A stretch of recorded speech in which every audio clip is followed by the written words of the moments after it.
Ebolesi yn adfarch Blwydd yn adran y Cobiau Cymreig sydd yn y cylch a Dorian Lloyd sydd wedi bod yn gwylio'r classes yma efo fi. Dorian, da ni wedi plesio efo'r dosbarth yma, mae yna digon o ddewis yn does. Oes chwarae teg, dy'r niferoedd falle ddim ymlaen. Mae gennym ni rhyw 9 o Ebolesi sy'n ymlaen, ond mae'r clasig o'n cri, a mae'n union beth sy'n elgan yn edrych am Albeirniad.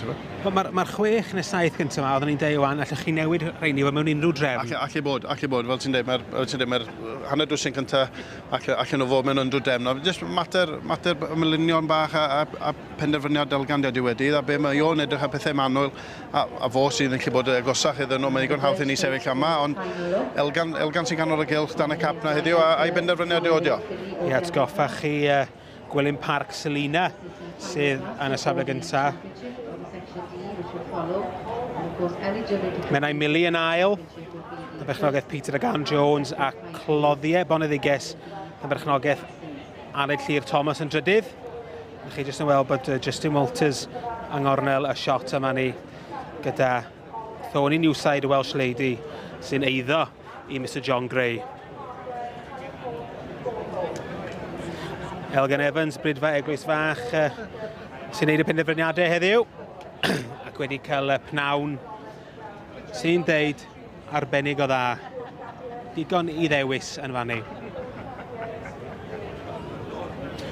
Trafod efo'r steward, mae yna un yn mynd i ddod fyny, wel, mae yna rhyw swap bach. Ie.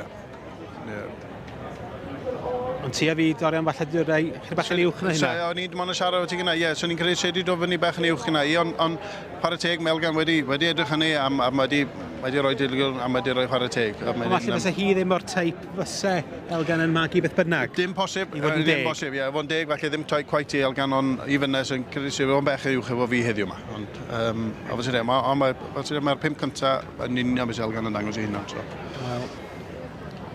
Mae'r het i diosg. Ac Gwilym Parc Selina sy'n mynd ar wobr gyntaf yn y dosbarth yma i Ebolesi yn adferch Blwydd yn adran y Cobiau Cymreig.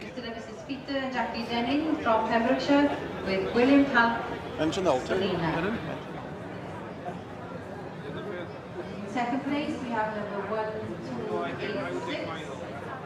1286 is Peter Lam Jones's then 9 million. With third placing going to number 1288. Sorry, Derek. Yeah, good and you, well done. Thomas's Cobiau Boneddiges. Get up. 1281 takes the 4th place. Get up. Okay. It goes to Mr John Gray from Tredegar with She's altered since I've seen her last. What? She's altered since I've seen her last. She's looking well, but thank you. She's looking well. Done a lot of work, yeah. Mrs Wendy. I come this side, right? Okay. 1289. Well, Derek, a good win with a lovely filly. Thank you very much. Yes, very happy. You've been working hard with this filly. I spoke to you around the summer. You said she wasn't the easiest. No, she wasn't. She'd go at 10 yards and stop.